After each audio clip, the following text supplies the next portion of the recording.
What makes this game very special is the fact that my opponent Supriya Gupta started playing chess in the pandemic. It's been only 2.5 to 3 years that she's learned chess right from scratch and without any trainer has reached this stage. So let's see how she plays.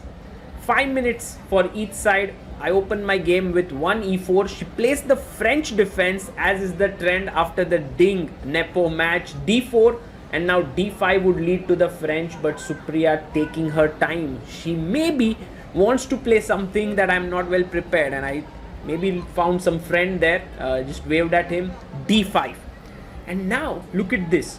The structure that we have is known as the Benoni structure. It's a risky one for black because white has more space. I bring my knight out to c3 and bishop e7. Maybe you could have also developed the bishop here, but this check is an interesting nuance. You just want to provoke his knight there, push the pawn to a4 and then come back. In this way, black is also fine. I mean, it's not like black has got something really bad out of the opening, but I'm also okay. I've gained space here. I've brought my bishop back, now developed my knight. It's a small edge for white, especially because the bishop on e7 is a bit passively positioned. Supriya pushes her pawn to h6. Now this is not really a move that was needed. I simply castle because bishop g5 is not really a threat. So she could have castled directly. Now she castles it out. A very typical plan here is to play knight d2 to c4 and also put your bishop on f4, put pressure on this point. But I am tempted by an idea to push the pawn to a5 and sort of block these two pawns.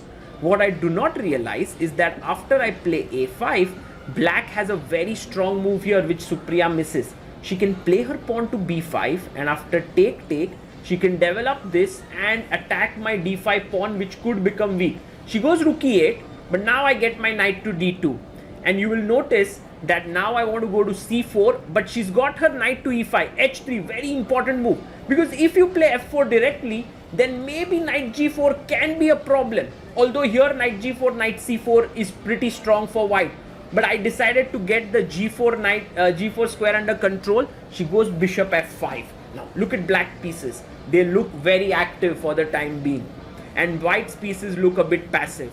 But first I kick the knight away, f4. Now the knight does not have any tricks up his sleeves. You know, it can't go anywhere, so goes back to g6. And this is a move that requires a bit of courage. The thing is, I want to play my knight to c4.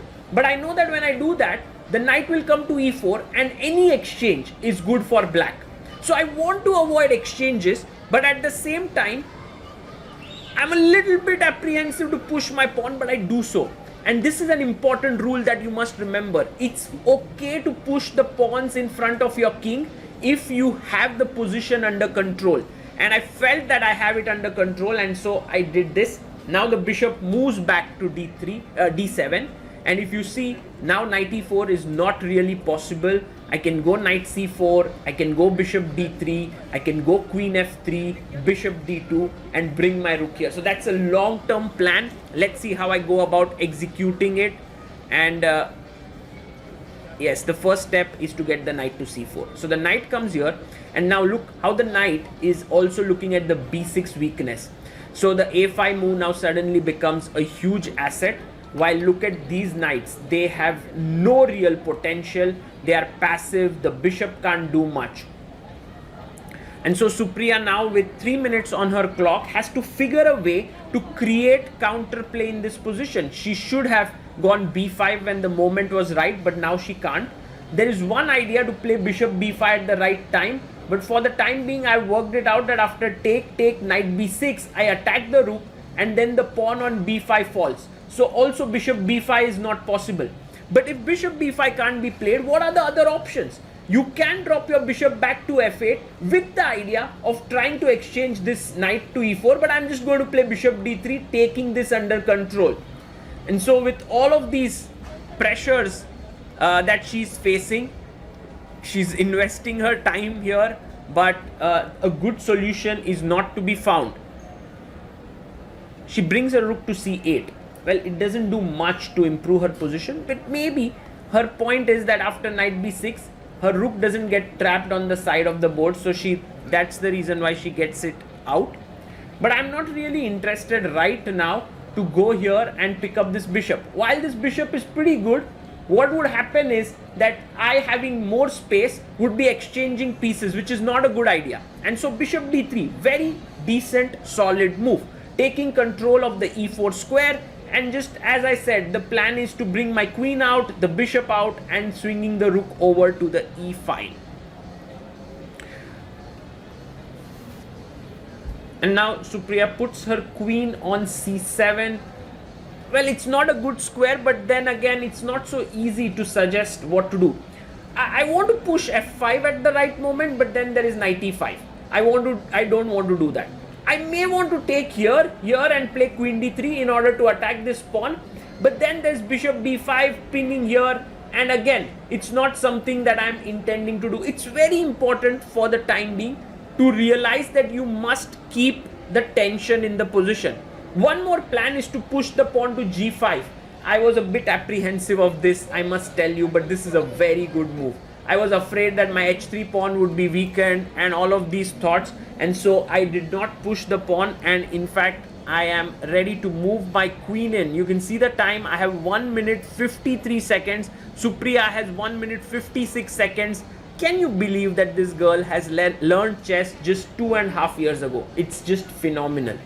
Plays her bishop back to f8, and now I just develop my bishop all ready to bring my rook to e1. Sometimes you don't need to do much, you just need to be and let your opponent make mistakes, like bishop b5 now played. Actually a good move. A good decision now would have been to play b3, but I take, and I had this tactic in mind where I attack the rook and also attack here. Now the point is, she could go c4, but I had the move prepared, bishop g6, fg6, and then take on c8. And so a very good move here for her would have been knight h4, hitting the queen, and after queen g3, play c4. When you are under pressure, you need to find these resources. But Supriya is thinking. She is thinking whether she should sacrifice the exchange here, but it's not an exchange sacrifice that is working out for her. Let's say if I took on c8, then cd3 would work brilliantly for her. But first I would take on g6. And so she goes rook d8, and now I take the pawn, and it's back in control for me. Rook e7 played. White is a pawn up. White has everything under control, and so there's no much of a problem here. I go rook a e1. Notice how my bishop is controlling the important e8 square, so she cannot double. She's also down on time now with just roughly 50 seconds to go. How should she create any play here? And that's the big problem. She goes c4. She says, take this pawn. I have some ideas of a check and winning your bishop. Good play, actually. This is good understanding of chess. The only problem is that it doesn't work here. And after takes, I can simply take the pawn with my bishop here, taking on c4, which should be 2 extra pawns without any compensation. Just making sure, and I take the pawn, bishop takes c4, queen c5 check, and now just queen e3 is good. I go queen f2, and 2 pawns up for white. And also time wise, she has only 30 seconds left. She taking with the king would have been better.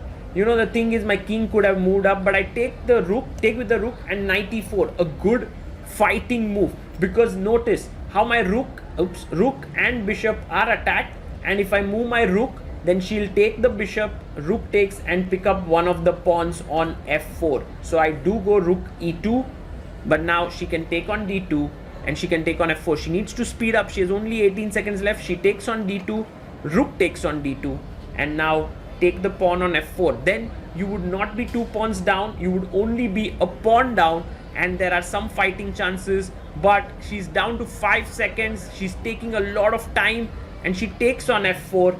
I bring back my bishop to f1, but she's lost on time. The position is also difficult, but it was a great fight from her.